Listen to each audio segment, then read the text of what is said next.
Hey everybody, Ryan here. Alright, there's quite a few games to go over, and there were 3 trades today to go over as well, so I'm going to get through the games as quick as possible. Alright, other than that, make sure to hit that subscribe button if you haven't done so already, and make sure you like the video as well if you enjoy it. Alright, let's get started with the games for the 10th of April 2021. First game, Florida versus Dallas. Florida's been on a bit of a losing streak lately, and Dallas is still in the race technically. And Dallas wins this one 4-1. Alright, 1 minute into the game, Jason Robertson, 10th of the year from Rupe Hintz and Joe Pavelski. Then minute 49 into the first, Joel Lesbrance scores his second from Justin Dowling. At 9:03 of the first, you have Jamie Benn's 8th on the power play from Joe Pavelski and Rupe Hintz. At 19:58 of the second, Florida gets their one and only goal. Alexander Barkov 17th on the power play from Patrick Hornquist. I thought Hornquist was hurt. Well, guess he's back. Minute 21 to the third. Jason Robertson scores his 11th, unassisted. Continuing a great rookie year. Alright, shots on goal were 21-20 in favor of Florida. Faceoffs 54-46 in favor of Dallas. Power play 1 for 4 for Florida, 1 for 3 for Dallas. Penalty minutes 8-6, Dallas with 8. Hits were 34-26 in favor of Dallas. Blocks 28-7 in favor of Dallas. And giveaways 10-6, Florida with 10. Bobrovsky, 16 saves, 800 save percentage in the loss. And Kudobin, 20 saves, 962 save percentage in the win. On to Boston versus Philadelphia. Philly's still in the race, chasing down Boston, but have not been able to pull off a regulation win in Boston against Boston in ages. They succeeded today, 3-2. Philadelphia won in regulation. Alright, 5:38 into first, Patrice Bergeron, 16th of the year from Craig Smith and Brad Marchand. Then 11:51 of the first, Travis Konechny's 9th from Robert Hagg and Travis Sanheim. Then 17:46 of the first, Shane Gostisbehere scoring his 7th of the year on the power play from Konechny and Van Riemsdyk.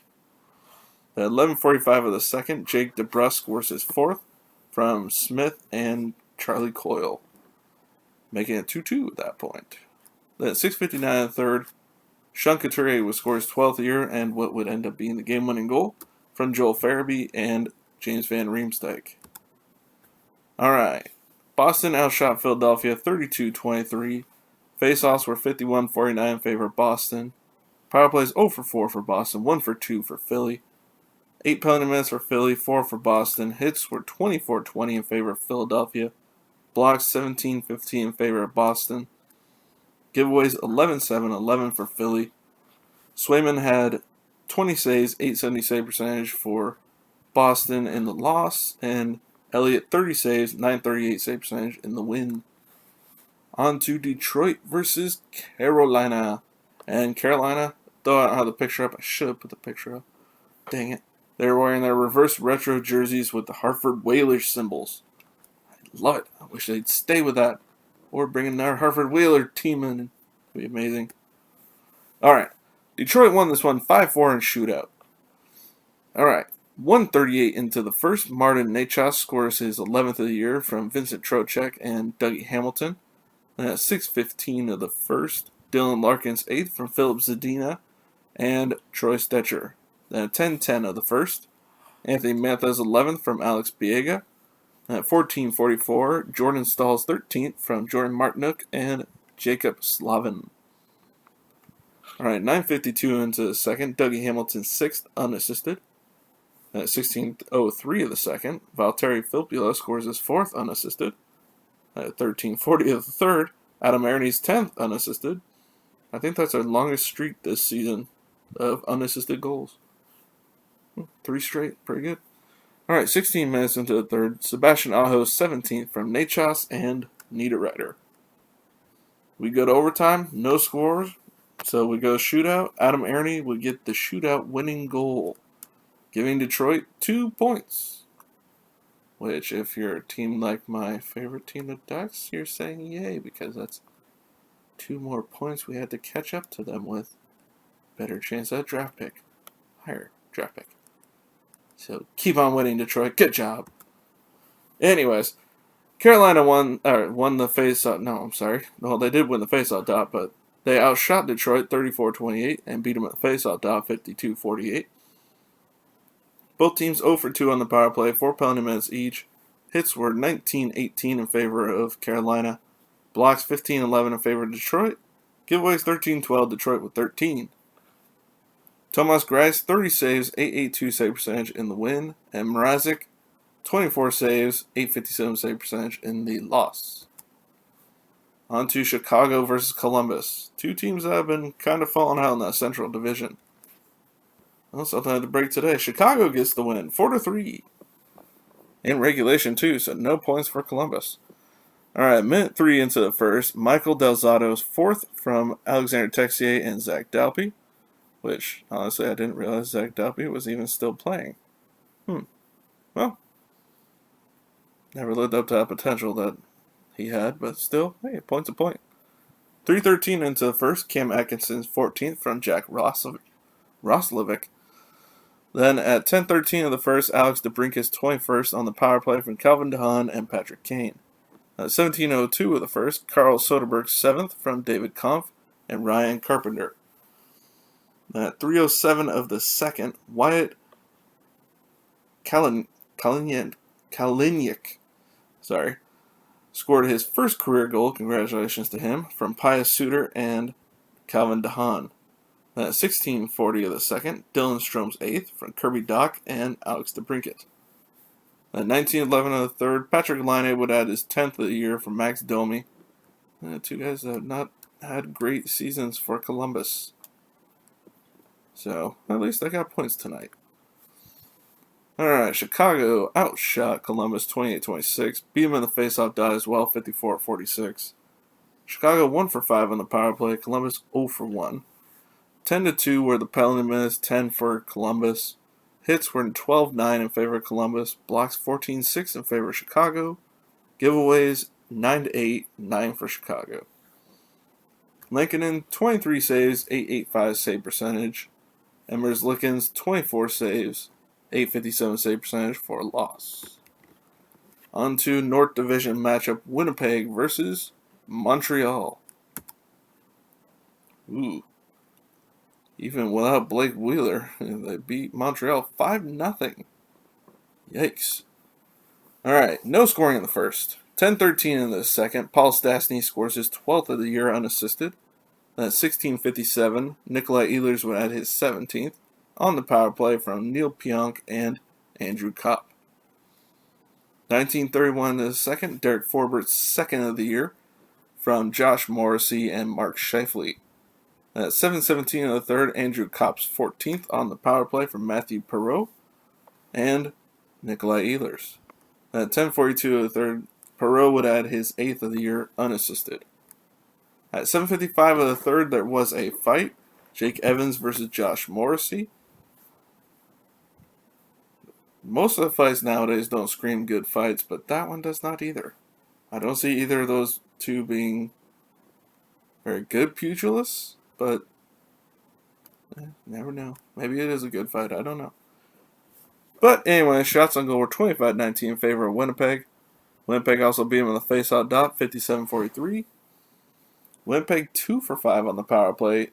Montreal 0 for 3. Penalty minutes were 27-13, 27 for Montreal, which there were misconducts as you can tell, but no extra fighting majors outside those misconducts. I know Corey Perry got at least 1, so that's 10 right there for Montreal. Hits were 35-19 in favor of Montreal, blocks 13 each, and giveaways were 17-4, 17 for Montreal.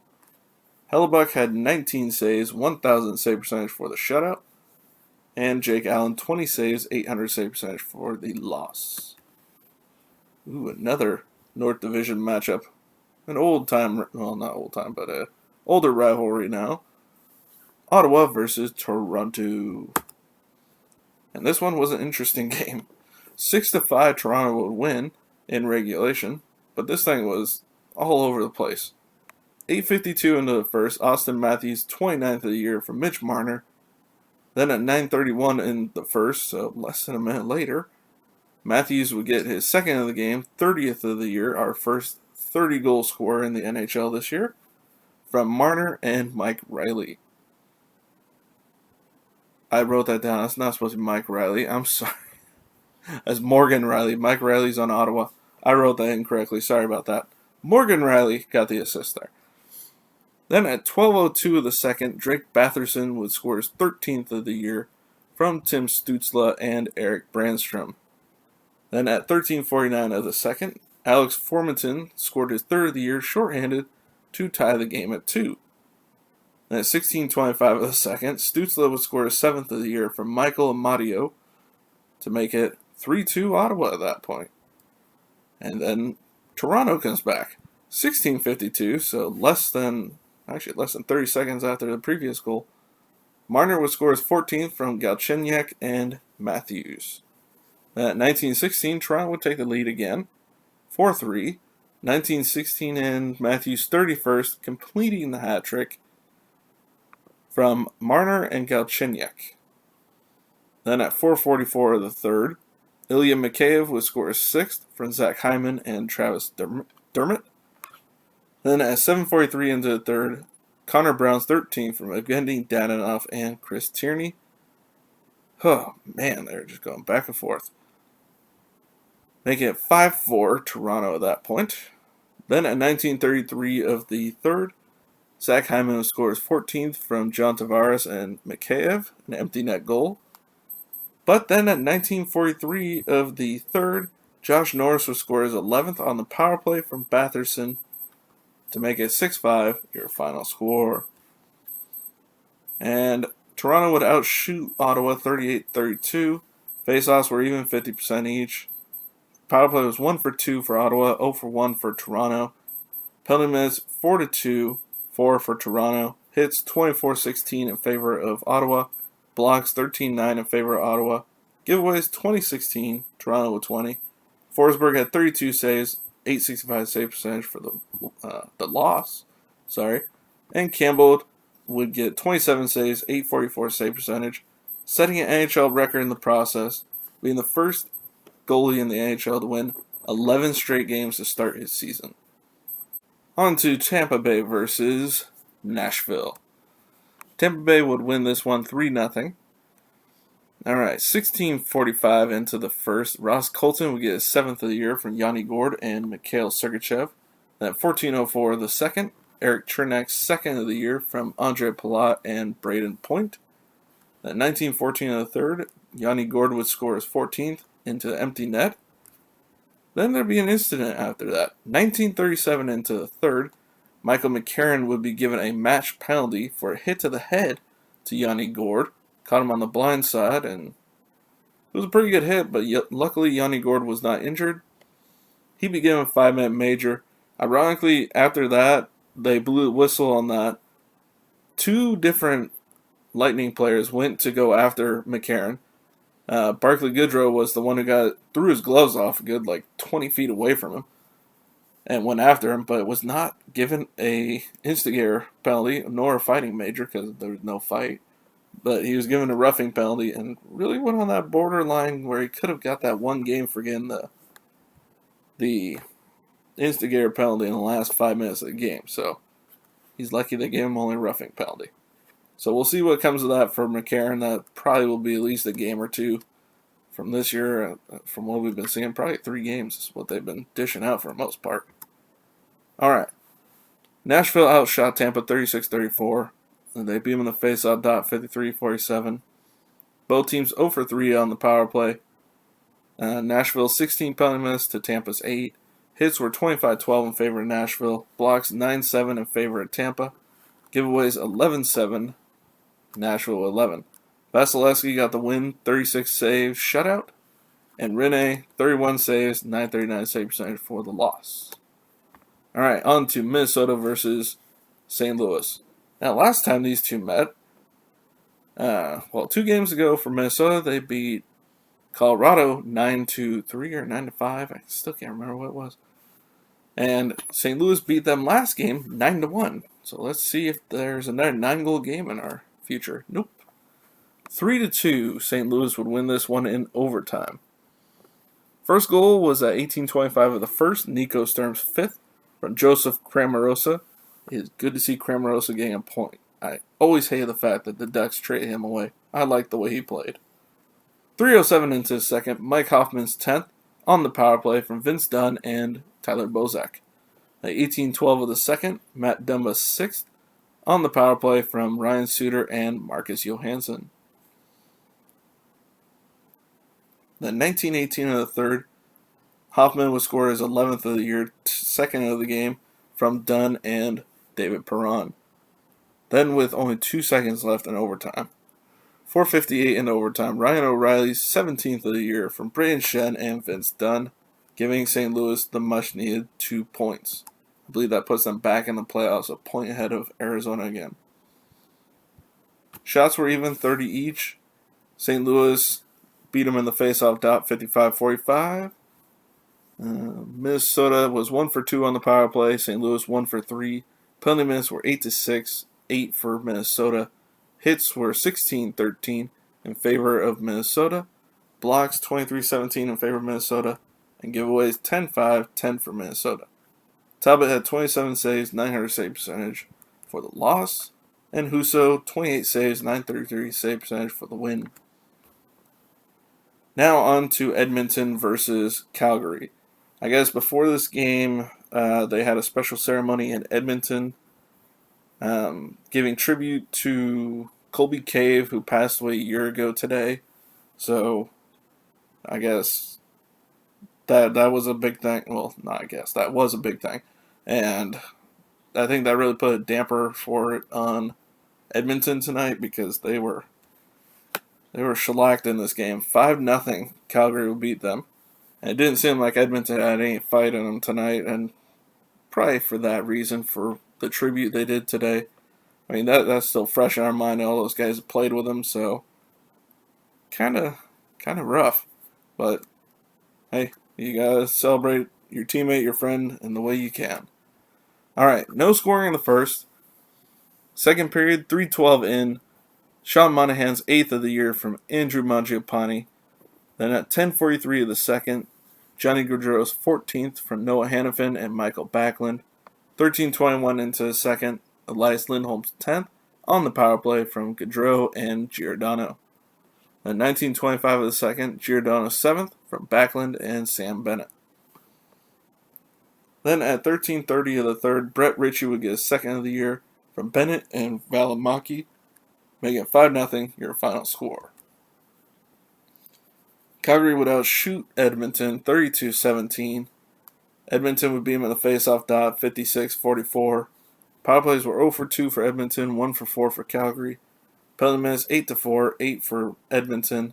Hits 17-15 in favor of Edmonton. Blocks 15-12 in favor of Edmonton. Giveaways 20-17, 20 for Edmonton. Smith had 27 saves, 844 save percentage for the loss. And Markstrom had a 17 save shutout for the win. Alright, last game of the evening, LA versus San Jose. Can San Jose continue their dominance? They did trade away a player today, which I will get to at the end of this video. There were 3 trades today, actually. But anyways, LA's been dominated by San Jose this year, so let's see how this one ended. This time around, LA wins 4-2. Alright, scoring started 11:43 of the first. Jeff Carter's 8th of the year from Andreas Athanasiou and Mikey Anderson. 16:54 of the first. Dylan Gambrell would get his 5th from John Laird and Christian Jaros. And that would be Jaros' first point as a Shark. Alright, that 2:28 of the second. Athanasiou scored his 9th of the year from Carter and Olimata, which, honestly, Olimata has not done much this year, so I was surprised to see his name. I honestly forgot that he was traded to LA in the offseason. Wait, was he traded? Or he signed there? I think he was traded. 3:23 into the second, Alex Iafallo's 11th from Anze Kopitar and Dustin Brown. Then 19:52 of the second, Dustin Brown added his 16th on the power play unassisted. Not often you see power play goals that are unassisted.